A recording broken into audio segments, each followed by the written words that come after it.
पूरा हॉल बिल्कुल शांत था। ऐसा लग रहा था मानो किसी ने समय को वहीं रोक दिया हो। हर किसी की नज़र सिर्फ एक ही इंसान पर टिकी हुई थी, आरंभी। उसके चेहरे पर न घबराहट साफ दिखाई दे रही थी और न ही कोई सफाई देने की बेचैनी, लेकिन उसके सामने खड़े लोगों की आंखों में सिर्फ गुस्सा था। तभी भीड़ में से एक तेज आवाज़ गूंजी, बस, अब और झूठ मत बोलो, बहुत हो चुका। हर बार खुद को बेगुनाह साबित करने की कोशिश मत करो। आज तुम्हें हर सवाल का जवाब देना ही होगा। यह सुनते ही पूरे घर में खुसर पुसर शुरू हो गई। कुछ लोग एक दूसरे का चेहरा देखने लगे तो कुछ लोगों की नज़रें आरंभी पर टिक गईं। तभी दूसरी ओर से आवाज़ आई, मैं तो इस बात से खुश हूं कि आखिरकार आज सबके सामने तुम्हारा असली चेहरा आ ही गया। इतने दिनों से जो नकाब तुमने पहन रखा था वह आज उतर चुका है। अब कोई बहाना मत बनाना। आरंभी फिर भी चुप रही। उसकी यह चुप्पी लोगों के गुस्से को और बढ़ा रही थी। तभी एक महिला आगे बढ़ी और गुस्से से बोली, इतने सारे सवाल हैं जिनका जवाब सिर्फ तुम्हारे पास है। आखिर तुमने ये सब क्यों किया? इस परिवार के साथ धोखा क्यों किया? किस बात का बदला ले रही थी? बोलो, आज चुप रहने से काम नहीं चलेगा। उसकी आवाज़ में ऐसा दर्द था कि पूरे माहौल में बेचैनी फैल गई। परिवार के बुजुर्ग भी अब बेचैन हो चुके थे। उन्हें लगने लगा कि शायद आज कोई बहुत बड़ा सच सामने आने वाला है। आरंभी ने एक पल के लिए सबकी तरफ देखा, लेकिन उसके होंठों से एक भी शब्द नहीं निकला।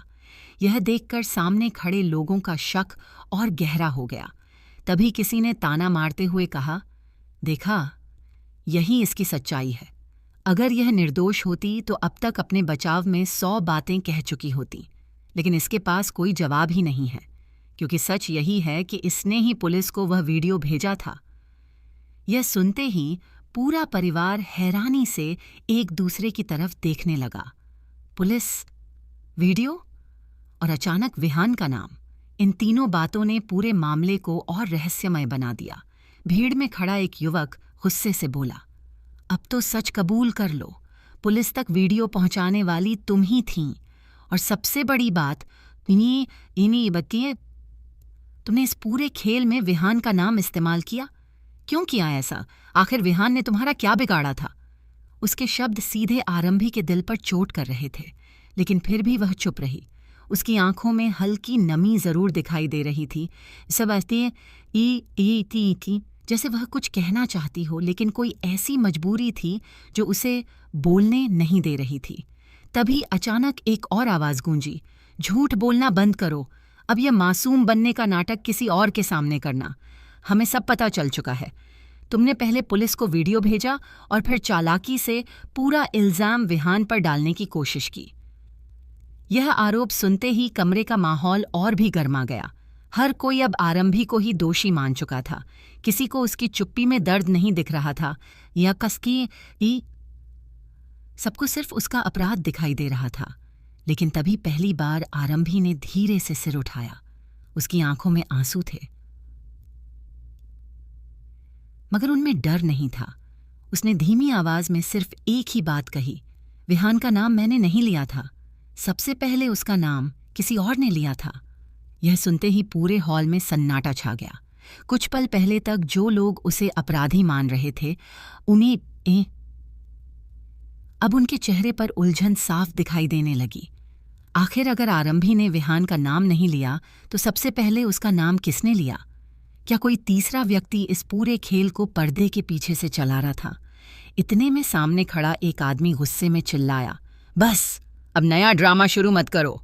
हर बार नई कहानी बनाकर लोगों को बेवकूफ़ नहीं बना सकती।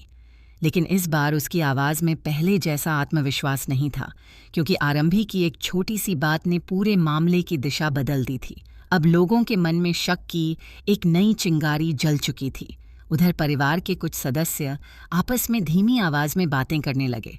किसी ने कहा, उसी में आरंभी झूठ बोल रही होती तो इतनी शांति से सब कुछ सुनती क्यों रहती? कहीं ऐसा तो नहीं कि वह किसी को बचाने की कोशिश कर रही है? यह सवाल सुनते ही कई लोगों के चेहरे बदल गए। पहली बार किसी ने आरंभी के पक्ष में सोचना शुरू किया था, लेकिन तभी अचानक पीछे से जोरदार आवाज आई, डॉक्टर अवध, इसे और बोलने मत दीजिए। यह हर बार लोगों की भावनाओं से खेलती है। इसका यही तरीका है। पहले मासूम बनती हैं, फिर सबको अपनी बातों में फंसा लेती है। यह सुनते ही फिर से माहौल तनाव से भर गया। आरंभी ने डॉक्टर अवध की तरफ देखा, जैसे उसे उम्मीद थी कि कम से कम वह उसकी बात सुनेगा। लेकिन डॉक्टर अवध भी असमंजस में खड़े थे।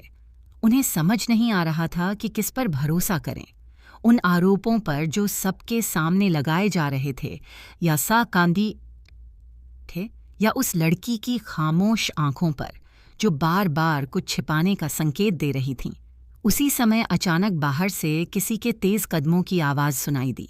दरवाज़ा धीरे धीरे खुला और अंदर एक ऐसा शख्स दाखिल हुआ जिसे देखकर पूरे परिवार के चेहरों का रंग उड़ गया।